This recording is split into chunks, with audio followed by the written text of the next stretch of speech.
और आपको बता दें कि TV9 ने अपनी इन्वेस्टिगेशन में बर्तन घोटाले से लेकर डामर घोटाला तक को उजागर किया था, मगर अब मध्य प्रदेश में एम्बुलेंस घोटाला भी सामने आता हुआ दिख रहा है।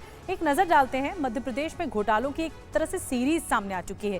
पहले हुआ बर्तन घोटाला, आंगनबाड़ी की एक चम्मच जो 800 रुपए, खाना परोसने वाली जो कर्ची होती है 1348 और जग की कीमत 1247। फिर डामर घोटाला जो सामने आया, उसमें मंडला जबलपुर में घोटाला हुआ, 37 करोड़ के फर्जी बिल इसमें सामने आए, 5 ठेकेदारों पर FIR दर्ज हुई।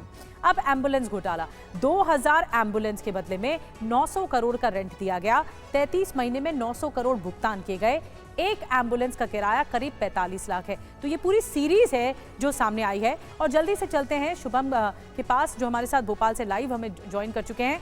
शुभम, विश्वास सारंग कह रहे हैं वहां पर मंत्री, कैबिनेट मंत्री मध्य प्रदेश सरकार में, कि इस पूरे मामले पर दोषियों को बख्शा नहीं जाएगा। यानी जांच किस लेवल से शुरू की जाएगी, क्या प्रशासनिक तौर पर कदम उठाया जा रहा है? अगर ये जानकारी मिल गई है, आरोप आ गए हैं विपक्ष के, तो अब सरकार क्या कर रही है?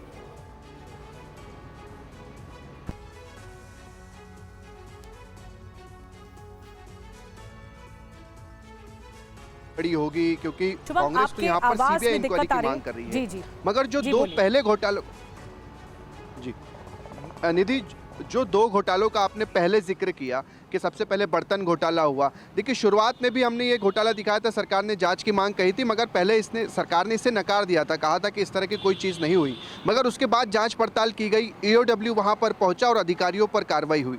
ठीक उसी तरह से डामर जो घोटाला हुआ, 37 करोड़ के फर्जी बिल लगा दिए गए, शुरुआत में इस पर भी इनकार किया गया, मगर जब जांच पड़ताल ठीक से की गई तो 5 ठेकेदारों पर FIR की गई, अभी भी उसकी पड़ताल लगातार चल रही है। और अब यहाँ पर जो कांग्रेस का आरोप है, उसकी जो हमने पड़ताल की है, वो हमने तस्वीरें दिखाई है।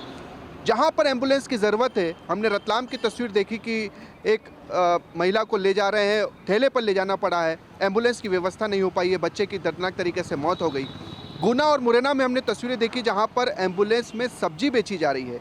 तो आप देखिए कि क्या कुछ मध्य प्रदेश में चल रहा है। भोपाल से हमने तस्वीरें दिखाई, JP अस्पताल के पास से, बड़ा अस्पताल है भोपाल का, सरकारी अस्पताल है, दर्जनों एम्बुलेंस वहाँ पर खड़ी हुई है, 2-2 साल से खड़ी हुई है, कोई देखने वाला नहीं है, किसी का टायर पंचर है, छोटी छोटी सी खामियाँ हैं। तो उसको 50,000 1 लाख रुपये अगर उस पर मरम्मत होती है तो वो एम्बुलेंस भी ठीक हो सकती है, वो भी सड़कों पर दौड़ सकती है।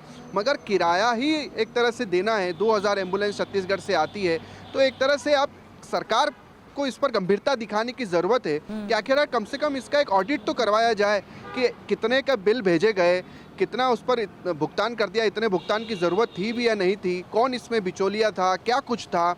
ये सारी चीज़ों की पड़ताल एक बार ज़रूरी है, सरकार को गंभीरता से इस विषय पर ध्यान देना चाहिए। हालांकि मंत्री सारंग ने कहा है, चूँकि विश्वास सारंग उस वक्त चिकित्सा शिक्षा मंत्री थे, उन्होंने तो साफ शब्दों में कह दिया कि हमारी मंशा तो जनता को सिर्फ और सिर्फ अच्छी सुविधाएं देने की है। ऐसे में अधिकारी इसमें कोई खेल कर देते हैं, भ्रष्टाचार करते हैं, तो उन पर भी कार्रवाई होगी। फिलहाल देखना दिलचस्प होगा निधि कि इस पूरे मामले पर सरकार कितनी गंभीरता दिखाती है और कितनी बड़ी जांच करवाती है। बड़ी बात शुभम आपने बताई। अब ये देखना होगा कि सरकार किस लेवल पर आगे बढ़कर इस पूरे मामले की जाँच कराती है, जो कि कांग्रेस के आरोप सामने आए। बहुत बहुत शुक्रिया शुभम आपका ये जानकारी देने के लिए, डिटेल जानकारी देने के लिए।